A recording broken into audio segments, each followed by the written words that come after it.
Well, welcome to the Valley Hoops Insider podcast, part of the Valley Hoops Insider website. I'm Harry Schroeder. That good-looking young man there on the other part of the screen is Trevor Lakes. He's a outstanding basketball player at the University of Southern Indiana in the Ohio Valley Conference. So glad to have Trevor with us today.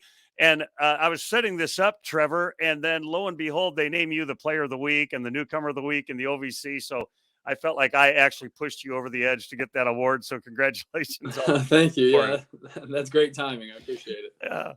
Hey, tell us about you. You're an Indiana guy, Mhm. but tell us just a little bit about your background. Yeah, so I'm from Lebanon, Indiana. It's probably 3 hours north of Evansville here. And when I started off in college, I was playing for Coach Schroeder, who's the head coach here. We were at the University of Indianapolis, and then he took the job here, and I also transferred out the same year. And then we had played my 2 years at Nebraska, and then for my last year, it kind of all made sense to come back here and play and finish up with him, finish up our 4 years here. Yeah, I wanted to ask you that whole story about your relationship with him. I used to announce games in the GLVC, so I know you, Mhm. Indy, and I know Southern Indiana, and Lindenwood did games at UMSL. You know, those were the games I was Yeah. announcing. Live here in St. Louis. That's an outstanding Division II basketball conference, isn't it? Yeah, there's a lot of professional basketball players that came out of that league. I mean, some guys made it to the NBA. She's coached a couple, and then a lot of guys playing in Europe making a lot of money. But yeah, that was a competitive league every night. Anybody could win, and there's a lot of good teams. And then you moved to Nebraska. What did you learn playing at what we would call that higher level, that Power Six level? What did you learn about your game, yourself, about the game? Yeah, I mean, I playing for a guy like Coach Hoiberg, I learned a lot about the X's and O's and a lot of offensive stuff. I mean, he's came from the NBA, very NBA offensive mind, and it was just kind of eye opening a lot of the stuff that I learned. So that was a really good experience for me. But learned there's not a difference in skill, but a difference in athleticism and size. I would say for sure that was a big jump going from the GLVC to the Big Ten was the size and the athleticism of guys, but not necessarily the skill level. But that was a big adjustment, and still kind of seeing that with some of the teams we're playing, but it's not like that every night like it is in the Big Ten. When you get to that level, you think you're working hard when you're playing at UIndy, and you go to Nebraska, and maybe you don't work any harder, but you're working harder, like you said, because everybody's bigger Yeah, and stronger, and it probably made you a better basketball player. Maybe you ended up in better shape or learned a few things. Would that be true? yeah. I think it helped me a lot with being in shape and then defensively guarding guys like that and having to get used to that, having the 2 years to get better at that, and then growing on the offense of being able to play against more athletic guys and being able to handle that and the pressure that they put on you on defense is a lot more. I'd say just because they're longer. It's not like they're trying harder. It's just they have Hmm. longer arms and they're taller and faster. So it seems like it's more defense, but it's not. But it was just an adjustment period that you got to get used to. But yeah, that defensively and then handling pressure, it definitely grew my game a little bit. 2 years there, then you come back. Tell us about Stan Gerard. Now, I've talked to him a handful of times. He's been on our podcast. People on our website have met him. Super impressed with him, but Yeah, you signed with him twice now. Talk yeah, talk about your relationship with him and what makes him such a dynamic coach. yeah. Our first 3 years at UIndy, I mean, we won a lot of games. Hopefully, we can continue that this year. But I mean, he's the definition of a player's coach. I mean, as a Mm. former player, he knows he's been in our shoes, and he was very successful at He was a baller, man. yeah, when he played at Southern Indiana, I mean, his name's everywhere. There's pictures of him everywhere. I mean, he's the guy around here. Yeah. But I mean, he cares about us a lot. I mean, that's what he does. I mean, he tries to make sure that we know that he cares about us, even if he's getting on us. He pulls us aside and lets us know. But I mean, he's definitely a player's coach. I mean, he always brings the energy. I don't know if you've seen the video after we win at home, whether it's Southern Illinois or Indiana State. I mean, he's cheering with us. He's cheering with the student section. I mean, it's easy to play for him. You mentioned the Southern Illinois win and the Indiana State win. Uh, the MVC, according to computers and all that, would be rated a higher, a better conference than the OVC. Mhm. How important were those wins for the, I don't know, confidence, psyche of your team to knock off kind of regional rivals in a Yeah, league that's supposedly better? yeah. No, that was a huge win for us, proving that we can play with anybody. I mean, everybody tells us, oh, we're a D2 school, you're still a D2 school. And I mean, when we used to play those teams, we were kind of looking up to them and wanted to be in their shoes. And now we're on the same levels in. We get to play them, and we end up winning. I mean, it was a huge confidence booster and proved to us that we belong here and that we could play with anybody that's on our schedule. The game Sunday with Indiana State was just an amazing contest, and you guys managed to pull it out. Tell me about the vibe at Screaming Eagle Arena. I don't even know if that's what they call it, but that's what I call it. That's right. It was. I got to watch some of it. It was pretty cool. Yeah, it was loud too. I mean, I think they said there was around 3,000 people there, and it was one of the loudest basketball games I've ever been a part of. I mean, our student section showed up, and I mean, we just have a ton of support from the local community that comes out and supports us, and we have people that come to practice and watch us every game, or watch us every practice. I mean, it's awesome, and the support here is it's definitely felt by us players, and it motivates us at home for sure. Because I mean, they're coming, they're cheering us on, and they're screaming. I mean, it was pretty loud. I was just happy they were cheering for us, not the other team. You're a 6'8" guy, but you're like second or third in the OVC and 3-pointers made, and second or third in the highest 3-point shooting percentage. For the people on our website that haven't been able to see you guys play, obviously that tells us something. You're averaging, I don't know, 12, 13 points a game and about 7 boards. But tell us a little bit about your game. If they get to watch you on one of the games, what are they going to see from Trevor Lakes? Yeah, since about second grade, I've been labeled as a shooter. I mean, that's basically what I've done my whole life, and that's something Coach G really pushes me to do. I mean, if he thinks I'm he yells me for passing up shots instead of taking too many. So that's shooting threes is definitely what sets up the rest of my game. I mean, off shot fakes and stuff like that. But and then just basically threes and rebounding's my big role here. That's what I've done for my whole career. That's not a bad job. Yeah. You guys are playing in something called the Indiana Classic next week. Mm-hmm. There's some team that's not from Indiana. I forget who it is that's playing, but it's you guys in Uwe Pui and I forget the Mastodons, Fort Wayne. Yeah. As an Indiana guy, is that kind of extra fun? And also the same thing with Indiana State last week. Is that extra motivation? Does that make it more fun for you? Yeah, these are all schools that I grew up watching people go to and watching their games. And as a high school kid, I was hoping they would recruit me, and it never happened. But I mean, it's cool to get to play against them, being in the same level as them now. At UIndy, we got to play a couple Indiana schools, but no, it's extra special to get to play against the smaller local D1 schools in Indiana and getting to beat them too. That's something we take extra pride in, is trying to beat them and get some wins on Indiana schools. I keep talking to Coach Gerard and Coach Ragland there at Evansville about they've got to come up with a mayor's trophy and at a game that for those two programs to play in. You guys haven't played OVC competition yet. I don't know how familiar you are yet with the OVC, but what are you looking forward to in terms of playing those teams? Yeah, no, we know the OVC is going to be good competition. We know they're athletic, and they like to get up and down and pressure you, and that's we've played a couple teams like that so far this year, and we're looking forward to that. I mean, I don't know how many weeks we have until our first OVC game, but we're definitely looking forward to it, and we're looking forward to competing. We know we were projected 7th in the conference, and we're hoping to change that. Which is, if you think about, well, they're a Division II team that's joining the league. You should have been 9th or 10th, right? Yeah. But they already knew you guys had some talent, and so you weren't at that level. And you guys have been proving everybody right, if I can say it that way. That I guess you're 5-5 now or something like that. And you've won a handful of what I think are really impressive games. Talk about your team. Give us an overview of the Screaming Eagles and the style of play and some of the guys, some of the names that we should be looking for. Yeah, I mean, our style of play is we like to play fast. I mean, we don't turn down too many shots, that's for sure. And we like to play defense and get out and run. And that's been Coach G's style since I've known him and since he started his head coaching career. But as far as names need to look out for, I mean, we have good players from top to bottom. I mean, we have a lot of guys who they can be there any night, as you saw with a guy like Isaiah Swope against Indiana State. Kind of came into his own and found his rhythm in that game, and he had almost like 30 points, I think it was. And then obviously Jelani Simmons, our leading scorer, he's somebody who can get it going every night and can play any type of play style. And then we have our big guy Jacob down in the middle, and he's a walking double-double.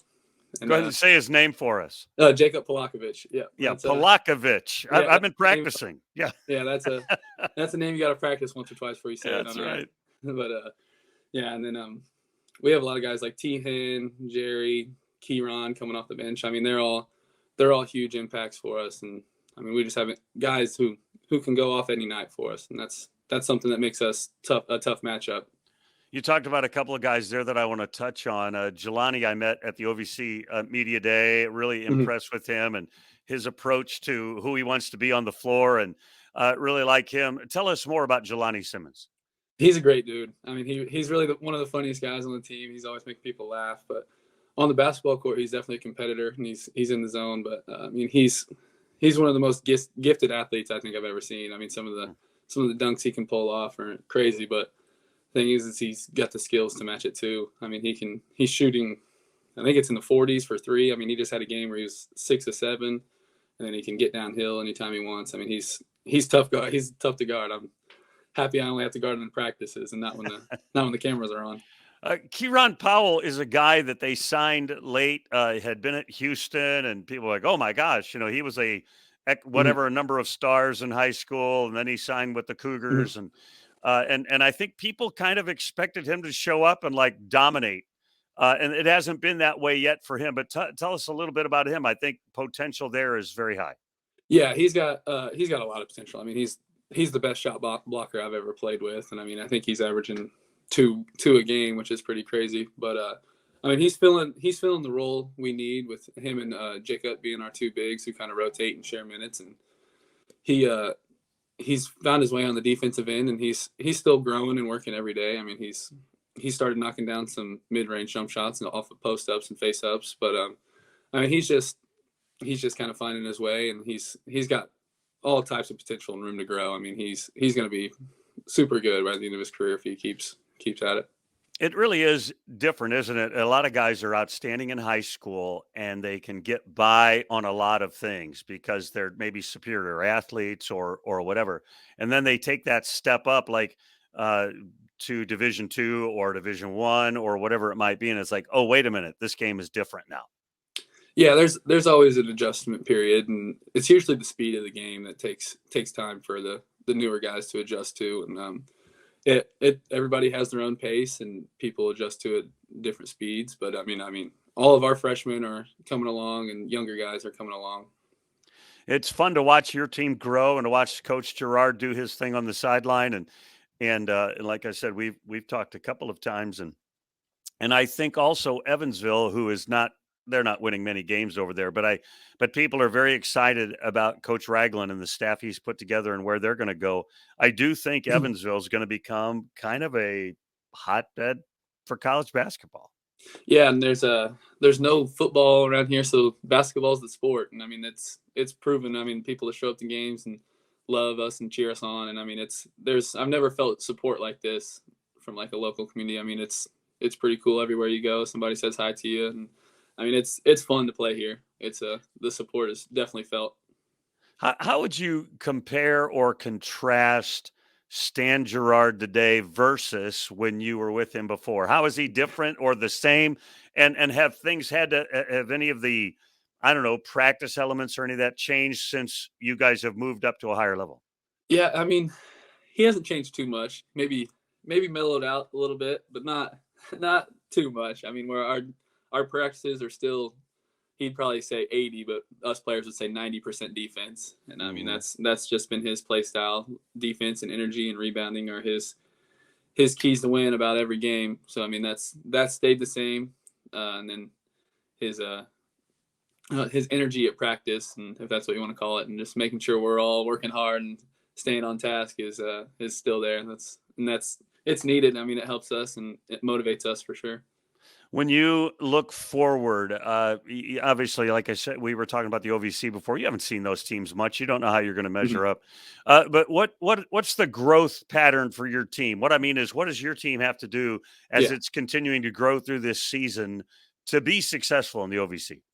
We just have to be more consistent. I mean, we've shown that we can do it against teams like Southern Illinois and Indiana State, and then we also have some bad losses on our record, and that's just consistency, being able to carry it over from game to game, and being able to do it on the road too.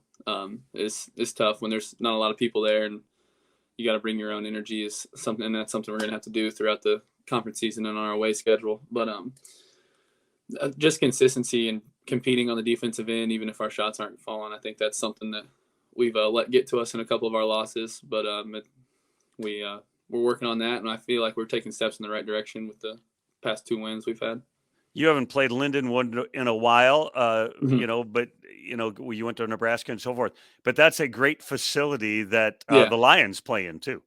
yeah. It's I think I had a AAU tournament there in high school, so I'm familiar with that. And then when they first came into the GLVC, I was at UND, so I got Oh, to you had play. already left. Yeah, I think that my last year was their first year in the GLVC, but they do have super nice facilities. That's a very nice campus, and I think in high school they were D3, and they've just continued making strides and putting money into their athletic program, and it's been cool to see.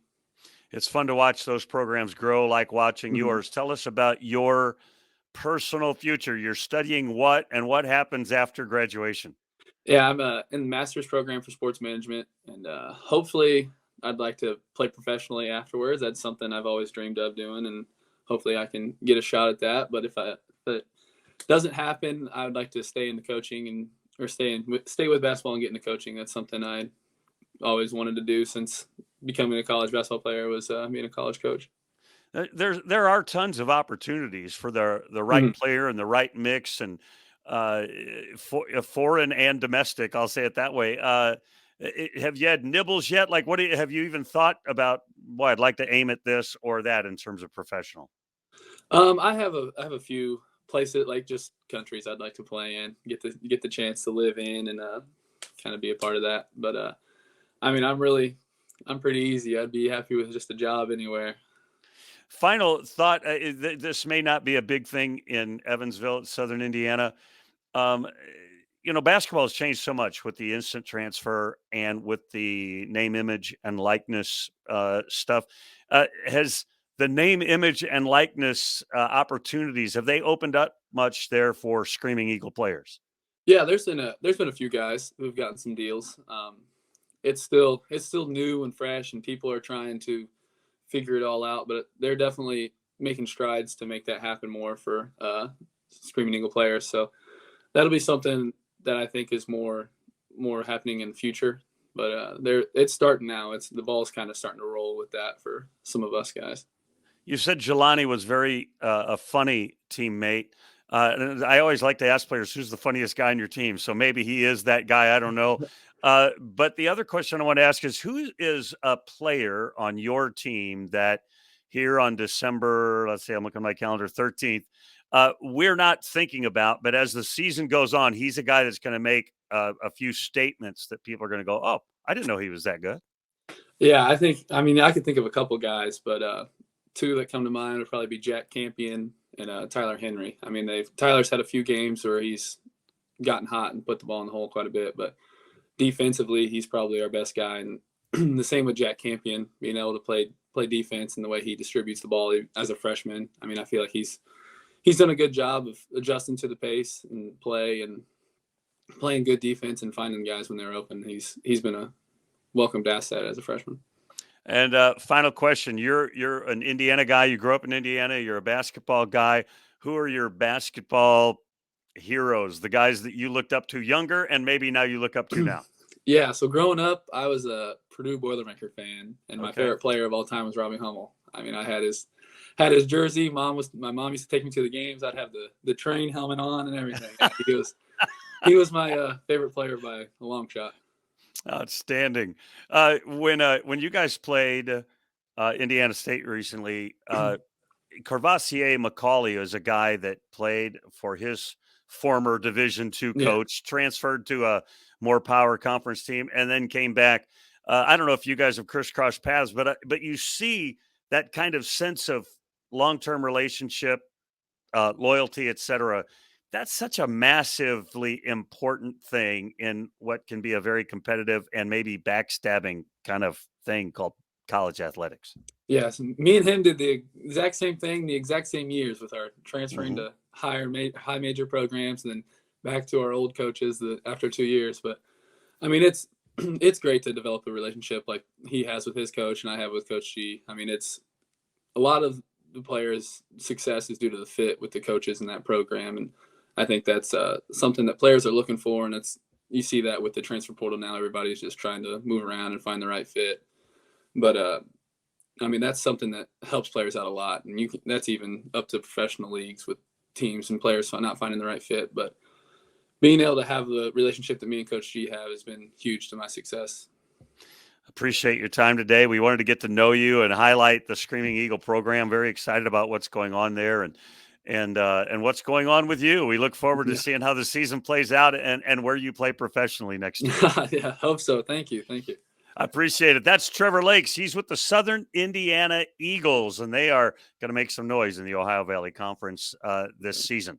That'll do it for us. Remember, since you've been there, make it a better place. We'll talk to you again real soon.